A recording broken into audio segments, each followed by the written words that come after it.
देश बचाओ रेल बचाओ। आपकी रेल बचेगी तो देश बचेगा। लेकिन चूंकि 1942 में आज 9 अगस्त के दिन अंग्रेजों भारत छोड़ो के नारे के साथ में, जिसमें all India railway mess federation भी शामिल था, बांटने का काम किया जा रहा है। 70 साल से हिंदू मुसलमान साथ रह रहे थे और आज भी हिंदू मुसलमान। कामरान भाई की बिटिया का अगर लगन है तो बिना मेरी उपस्थिति के या मेरी वो पूरा ही नहीं हो सकता है। ये है गंगा जमुनी संस्कृति। अगर बसंत के बेटे की शादी थी या उनके बेटे का जन्मदिन था तो चाहे उनके सामने कैसी प्रतिष्ठियां नहीं हो, पूरे परिवार के साथ में इकट्ठा होने का काम किया। ये है गंगा जमुनी संस्कृति, ये है रेलवे मजदूर। यहाँ तो जात धर्म है नहीं, कोई किसी से पूछता ही नहीं आप किस जात के हो, किस धर्म के हो, किस मजहब के हो। हाँ भैया तुम्हारा काम क्या है? क्या कभी किसी के काम कराने के पहले आज तक कभी पूछा गया कि किस धर्म के हो, किस जात के हो, किस बिरादरी को हो? अगर ऐसा हुआ होता तो मैं तो 14 साल मंडल मंत्री रहा। सब यहाँ शाखा मंत्री सारे पंडितें होते, फिर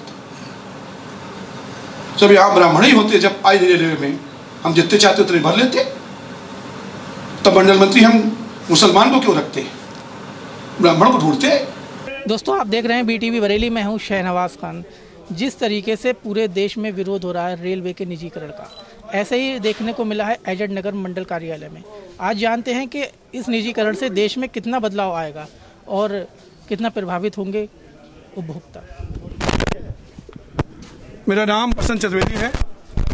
मैं all India railway mess federation का जनरल सेक्रेटरी और एनी रेलवे मजदूर का प्रेसिडेंट हूँ। आज ये 9 अगस्त को देश बचाओ रेल बचाओ देश बचाओ के नारे के साथ हम लोग ये शुरुआत कर रहे हैं। और वो इसलिए कि आज के ही दिन 1942 में अंग्रेजों भारत छोड़ो के आंदोलन के साथ इस देश से अंग्रेजों को भगाने का काम all India railway mess federation ने किया था। 1924 में ऑल इंडिया रेलवे फेडरेशन का रजिस्ट्रेशन है और हम लोगों ने देश की आज़ादी के लिए भी एक लंबा संघर्ष किया था।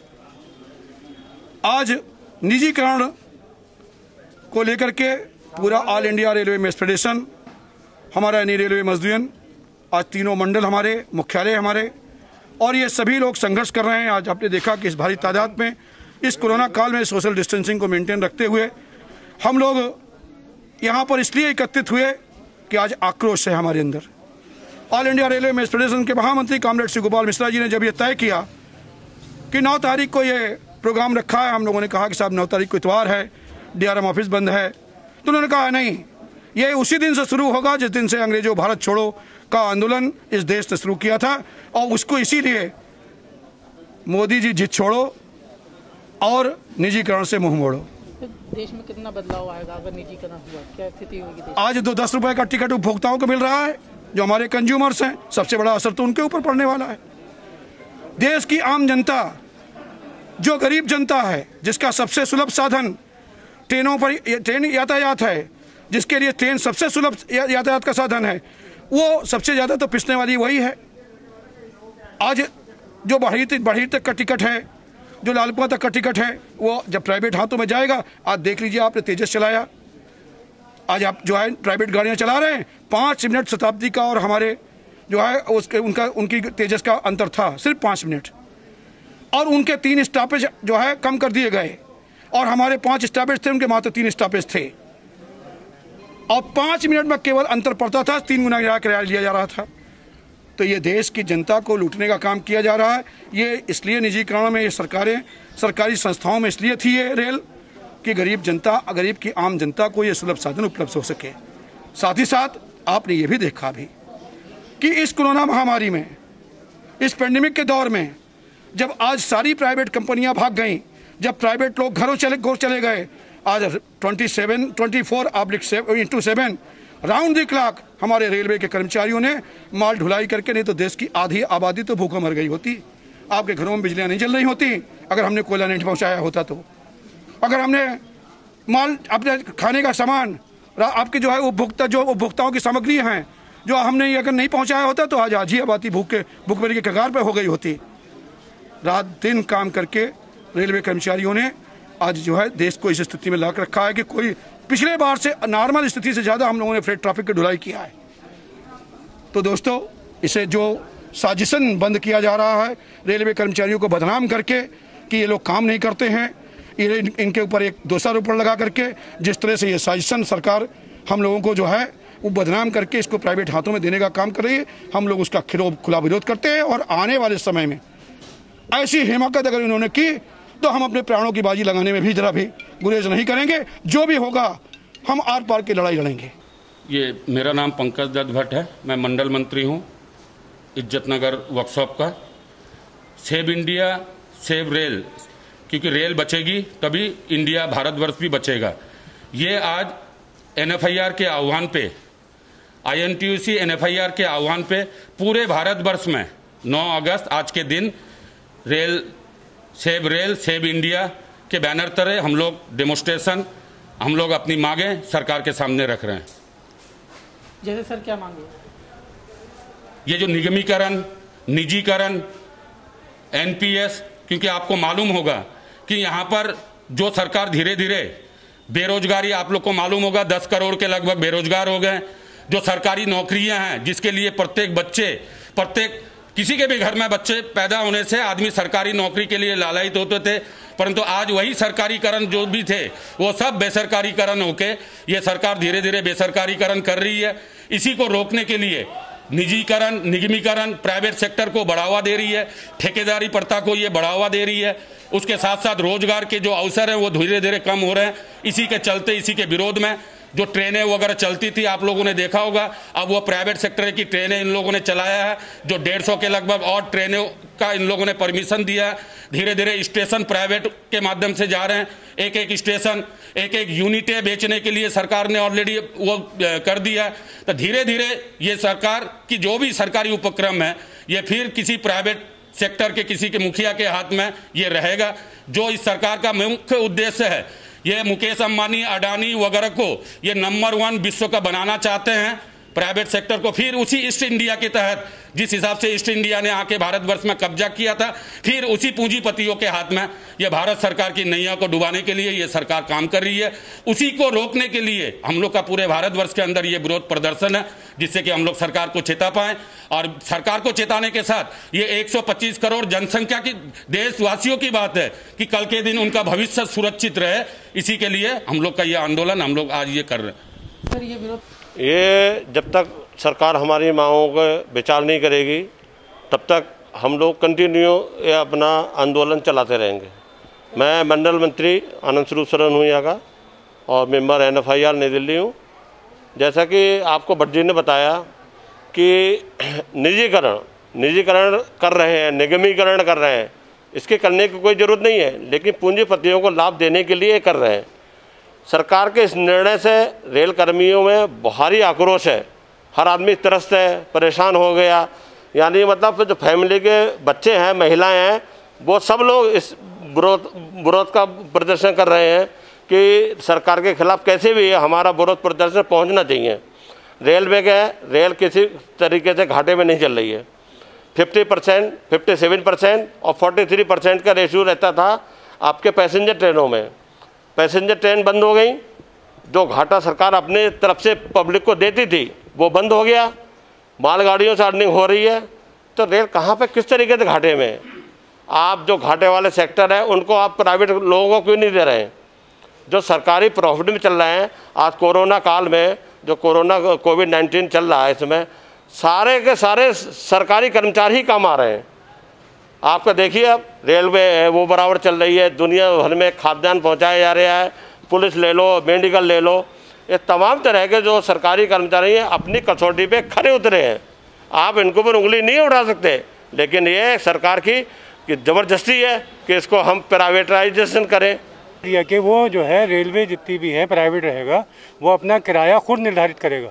इसमें कोई लिमिट ही नहीं है कि किस तरह से जो है इसका किराया निर्धारित किया जाएगा। जो भी जिसको भी ठेका मिलेगा वो अपना पूर्णतया उसको जो है उनको दिया है। तो यही हम लोगों की सबसे बड़ा जो हम लोगों का वो है कि किराया, क्योंकि ये अब तक जो है रेल ये कहा जाता है कि ये औद्योगिक, जबकि ये जो है सबसे ज़्यादा समाज को फ़ायदा पहुंचाने वाला चीज़ है। जो भी सारे कंसेशन, सैकड़ों तरह के कंसेशन है, जो चीज़ें जो रेलवे में हम लोग देते हैं वो सब ख़त्म हो जाएगा अगर ये जो है अगर प्राइवेट होती है।